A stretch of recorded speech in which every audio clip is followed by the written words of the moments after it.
हरियाली तीज का व्रत आ रहा है और अगर आप हरियाली तीज का व्रत रखती हैं तो इस व्रत के दिन आपको कथा सुनना बेहद जरूरी है। तो चलिए आज मैं आपको हरियाली तीज व्रत की कथा सुनाती हूँ। भगवान शिव माता पार्वती को उनके पूर्व जन्म का स्मरण कराते हुए कहते हैं, हे पार्वती, तुमने मुझे पति के रूप में पाने के लिए हिमालय पर कठिन तप किया था। तुमने अन्य जल का त्याग कर सर्दी, गर्मी और बरसात जैसे सभी ऋतुओं का कष्ट सहा। यह देखकर तुम्हारे पिता पर्वतराज बहुत दुखी थे। एक दिन नारद मुनि तुम्हारे घर पधारे और उन्होंने तुम्हारे पिता से कहा, मैं विष्णु जी के भेजने पर आया हूँ। विष्णु जी आपकी कन्या की तपस्या से प्रसन्न हुए हैं और उनके साथ विवाह करना चाहते हैं।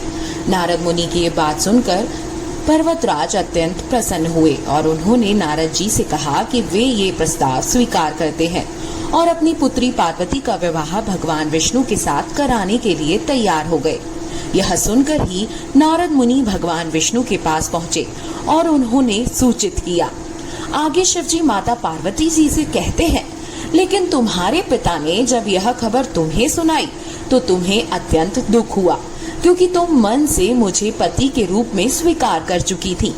तब तुमने अपने मन की पीड़ा अपनी सखी को बताई। इस पर सखी ने तुम्हें एक घनघोर जंगल में रहने का सुझाव दिया।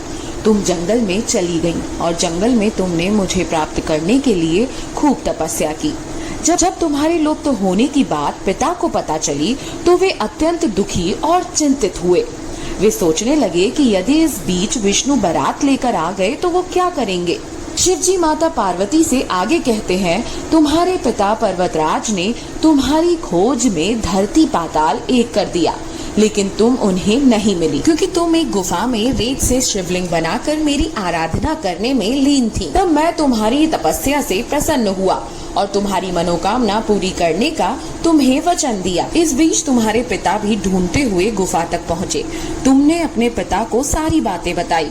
तुमने पिता को बताया कि तुमने अपना जीवन शिव को पति के रूप में प्राप्त करने के लिए तप में बिताया है और आज यह तपस्या सफल हो गई है।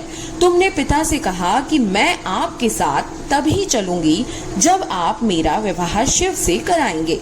पर्वतराज मान गए और उन्होंने विधि विधान से हमारा विवाह कराया। शिवजी कहते हैं कि हे पार्वती, तुमने जो कठोर तप किया उसी के फल स्वरूप हमारा विवाह हुआ। इसलिए जो स्त्री इस व्रत को निष्ठा पूर्वक करती है उसे मैं मनवांछित फल देता हूँ। इस व्रत को करने वाली हर स्त्री को तुम जैसे अचल सुहाग की प्राप्ति होगी। जो भी स्त्री तीज का व्रत सच्चे मन और श्रद्धा से रखेगी उसे मैं मनचाहा फल दूंगा।